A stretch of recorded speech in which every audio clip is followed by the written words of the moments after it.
Now, let's delve deeper into the North's latest course of provocations. We're joined by our defense correspondent, Choi Min-jung. Welcome back, Min-jung. Thank you for having me.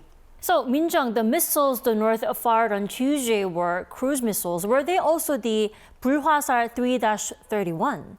Well, on the 24th and the 28th, North Korea is believed to have test-fired the new 불화살 3-31. But the regime confirmed that the most recent launch on Tuesday was an existing strategic cruise missile, the Hwasal-2.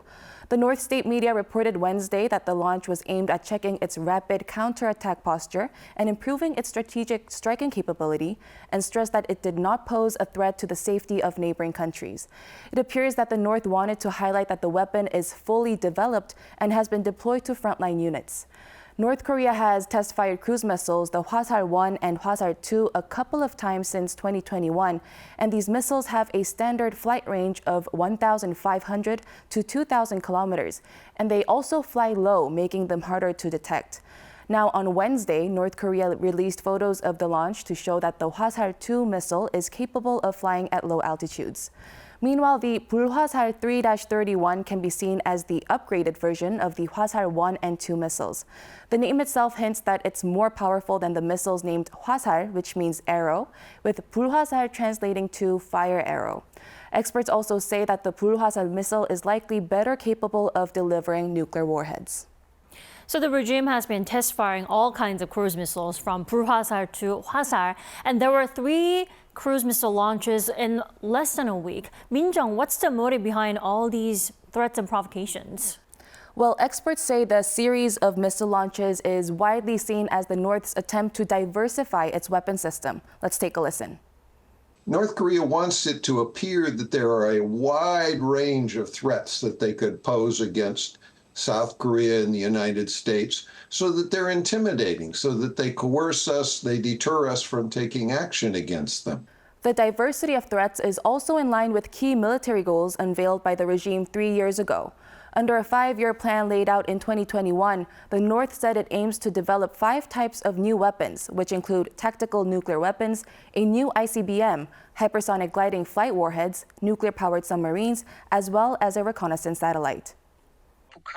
North Korea said the latest cruise missile test was conducted without considering the geopolitical situation, so it's likely that the regime's intention is to complete the 5 military tasks related to this new weapon on their own timeline. So the North's ambitions to diversify its weapon system is also dialing up tensions here on the Korean Peninsula, which also makes South Korea to beef up its cooperation with the U.S. and Japan, right? Right. South Korea's ambassador to the U.S., Cho Hyun-dong, said this week that Seoul will not be swayed by Pyongyang's continuous provocations and threats, and that it would strengthen its cooperation with the U.S. and Japan. He also reiterated President Yoon Suk-yeol's remarks that Seoul will never be perturbed or will never bow to those provocations. Seoul's envoy to Washington said that despite the heightened tensions, South Korea and its allies will continue to push for dialogue with North Korea. But even with the high-intensity threats by the North, Seoul and Washington agree that Pyongyang does not appear to be preparing for a full-scale war. However, they are not ruling out the possibility of the regime engaging in future provocations.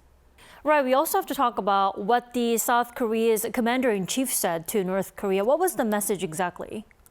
South Korean President Yoon Suk-yeol labeled the North Korean regime as the only irrational group in the world that has legalized the preemptive use of nuclear weapons. The remarks came as Yoon on Wednesday presided over the annual integrated defense meeting at the Blue House. 상식적인 정권이라면 핵을 포기하고 주민들이 살 길을 찾겠지만 북한 정권은 오로지 세습 전체주의 정권 유지를 위해 물불을 가리지 않고 있습니다. Yoon also believes North Korea may attempt to interfere with the April general election in South Korea, as he noted that the regime has, quote, worked tirelessly to bring down South Korea's liberal democratic system for the past 70 years. 올해도 접경지 도발, 무인기 침투, 가짜 뉴스, 사이버 공격, 후방 교란 등 선거 개입을 위한 여러 도발이 예상되고 있습니다.